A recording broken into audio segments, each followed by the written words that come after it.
அப்படிங்கறதெல்லாம் யோசிக்காத மனிதர்களாக இவங்க இருப்பாங்க. ஸோ இந்த இமீடியட் அண்ட் டிலேட் கிராட்டிஃபிகேஷன் பத்தி நம்ம ஒரு எக்ஸ்பெரிமெண்ட், ஒரு சோஷியல் எக்ஸ்பெரிமெண்ட் பண்ணியிருக்காங்க. அதை பத்தி நம்மளும் பேசியிருக்கோம். ஸோ ரொம்ப குழந்தை பருவத்துல இருந்தே இது சில பேருக்கு ஒரு நேச்சுரல் டெண்டன்சியாவே இருக்கு அப்படின்னு சொல்றாங்க.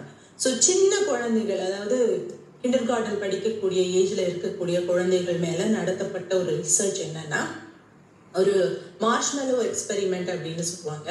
அது ஒரு ஸ்வீட், ஏதோ ஒரு ஸ்வீட் வச்சுக்கோங்களேன். அந்த குழந்தைங்கள ஒரு ரூம்ல வச்சு அந்த ஸ்வீட்டை அவங்க டேபிள் மேல வச்சிடலாம்.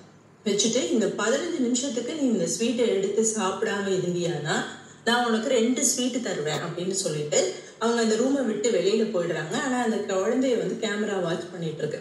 ஸோ அது அந்த குழந்தைக்கு தெரியாது. இந்த ரிசர்ச் நடந்தது பல வருஷங்களுக்கு முன்னாடி, 2-3 டிகேட்ஸ்க்கு முன்னாடி. ஸோ அப்போ சில குழந்தைகள் உடனே எடுத்து சாப்பிட்டுறாங்க. அது இம்மீடியட் கிராட்டிஃபிகேஷன். ஆனால் சில குழந்தைகள் நான் வெயிட் பண்ணா எனக்கு 2 ஸ்வீட் கிடைக்கும், ஸோ லாங் டேர்ம் கிராட்டிஃபிகேஷன், இதை விட அதிகமான எனக்கு சந்தோஷம் ஃபியூச்சர்ல கிடைக்கும் அப்படின்னு தெரிய வரும் பொழுது தங்களுடைய உணர்வுகளை கட்டுப்படுத்திக்கிறாங்க. ஸோ அவங்களோட டெம்டேஷன்ஸை கண்ட்ரோல் பண்ணிக்கிறாங்க. ஆனா இந்த இம்மீடியட் கிராட்டிஃபிகேஷன் விரும்பக்கூடிய ஆட்களால அந்த டெம்டேஷனை கட்டுப்படுத்த முடியறதில்ல. ஸோ இந்த மாதிரியான திருமணம் தாண்டிய உறவுகளில் ஈடுபடக்கூடிய பல பேருக்கு இந்த இம்மீடியட் கிராட்டிஃபிகேஷனை தேடி போகக்கூடிய ஒரு பிரச்சனை இருக்கு. 2 in 1 सुना होगा, 3 in 1 भी सुना होगा, चलो 4 in 1 भी सुना होगा. Introducing the future of term plans. So அடுத்த பொதுவான காரணம், 2வது காரணம் என்னன்னா, இந்த திருமணம் தாண்டிய உறவுல ஈடுபடக்கூடிய அத்தனை பேருக்குமே பெரும்பாலானவங்களுக்கு லேக் ஆஃப் செல்ஃப் எஸ்டீம் இருக்கு. அதாவது அவங்களுக்கு ஒரு சுய கௌரவம், தன்னம்பிக்கை ரொம்ப குறைவா இருக்கு. அவங்களுக்கு எவ்வளவு வேணா பதவி இருக்கலாம், பட்டம் இருக்கலாம், அவங்க நிறைய சம்பாதிச்சிருக்கலாம், பிசினஸ்ல சக்சஸ்ஃபுல்லா இருக்கலாம், ஊரே பார்த்து பொறாமைப்படக்கூடிய மாதிரியான ஒரு வாழ்க்கை துணை அவங்களுக்கு அமைஞ்சிருக்கலாம். அந்த வாழ்க்கை துணைவர் இவங்ககிட்ட எப்பவுமே எக்ஸ்பிரஸ் பண்ணிட்டே இருக்கலாம் அவங்களுடைய அன்பை, காதலை.